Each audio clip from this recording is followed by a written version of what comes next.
The next topic we have to talk about today is rearranging formulae, and formulae is just the plural of formula.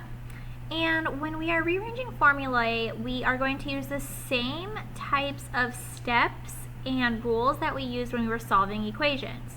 Before we do that, we're going to define some of the key words I'll be using while rearranging these formulae.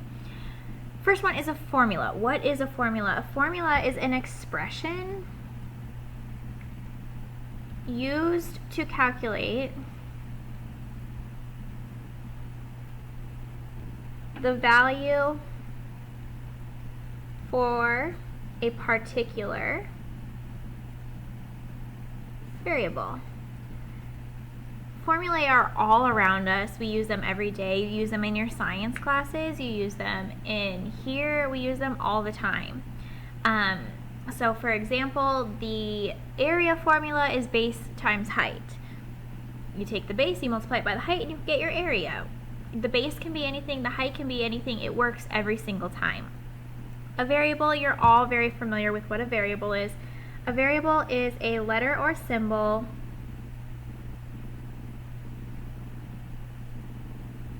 used to represent an unknown.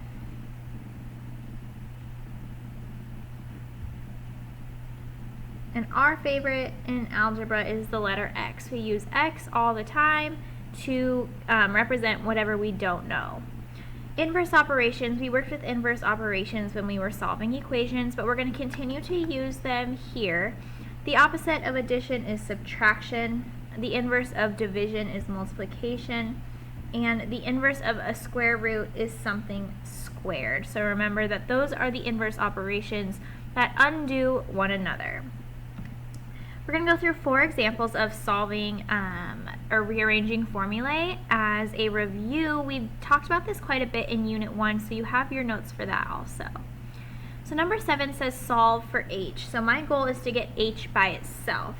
So I'm going to draw a line down my equal sign, same thing that I've been doing. The first thing I want to do is get rid of this fraction. We all hate fractions, so I'm going to get rid of it by multiplying by the denominator. The denominator is 2, so I'm going to multiply both sides by 2.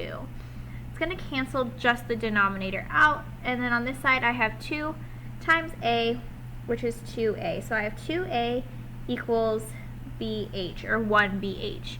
That 1 doesn't mean anything, so I'm just going to get rid of it.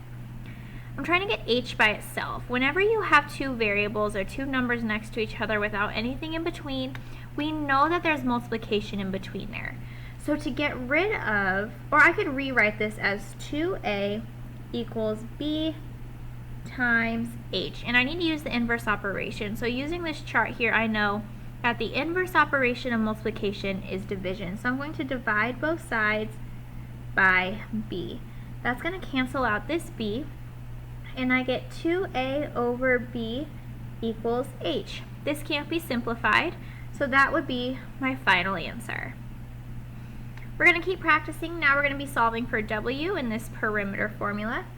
Draw a line down your equal sign. I'm trying to get w by itself. So before I do that, I'm going to subtract 2l from both sides. Minus 2l. That cancels out the 2l over here. P minus 2l can't be simplified because p and l are not like terms. So I get p minus 2l equals 2w. In order to get w by itself, I'm going to divide both sides by 2. And I get p minus 2l over 2 equals w. The other way they could write this is you could simplify it. You could simplify it by dividing this p by 2 and then this 2l by 2. So the other way this could be written is p over 2 minus l equals w. This 2 and this 2 cancel each other out, and I'm left with p over 2 because you have to divide both by 2. Number 9 we have seen several times this year, and you're most likely going to see it when it comes to that EOC, and they want us to get r by itself. So I'm going to draw a line down my equal sign. I'm going to rewrite this as a equals pi times r squared. So I know that to get rid of this multiplication, I have to divide both sides by pi. When I do that, I get a over pi equals r squared. But I still don't have r by itself. I want just this plain old r. I don't want that squared there. The inverse operation for something squared is the square root. So by taking the square root of both sides, this 2 and this symbol, so this 2 and this symbol, they cancel each other out. So all you're left with is r equals a over pi.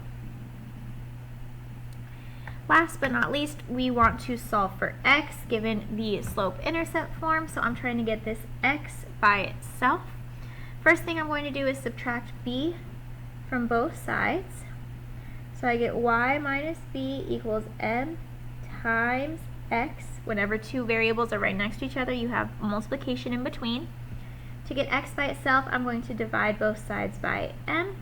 That cancels out the m on the right, and I get y minus b over m equals x.